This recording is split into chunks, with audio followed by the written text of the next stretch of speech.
Welcome back to the Storey Report. My name's Tom Storey. And I'm Cam Wolfrey. And it's a beautiful August day. We're finally getting some good weather in the city. But today we're going to talk to you about what happened in the July Toronto real estate market.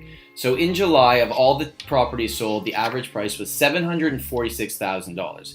And that number is still up 5% over what was sold last year. But if you looked at year-to-date average price, it was $857,000. So what does that mean? It means of all the properties sold from January to July, to give you your 6-month market snapshot, that gives you an idea of all the properties that have sold and what the average price was. Now, number of sales in July 2017 was just under 6,000. This is actually down 40% year over year from July last year.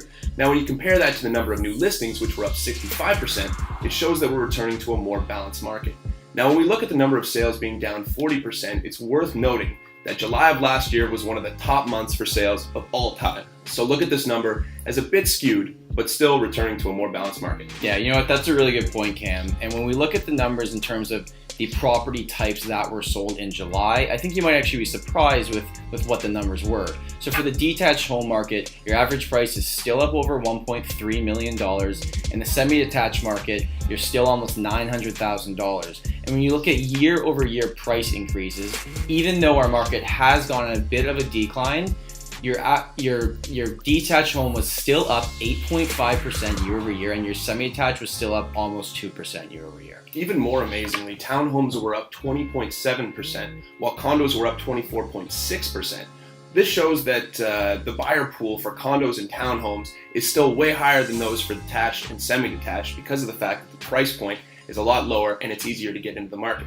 And unless that price gap between condos and semi-detached and detached homes becomes smaller over time, we think the demand for these condo-type properties is going to keep up. And when you look at what's been happening in our market this year, we saw growth in the first 4 months that we've never seen before. That appreciation over that 4 months, we've never seen it move like that. Then the announcement came with the Fair Housing Act, and we saw a little bit of cool decline, but we're still up 5% from at the same point last year, which based on the new inventory and the number of sales being down is a really healthy number for our market. And all major experts agree that that demand is not going anywhere long term, so expect this trend to continue long term or at least stay relatively the same. Thank you so much for watching this edition of the Storey Report. We look forward to talking with you soon.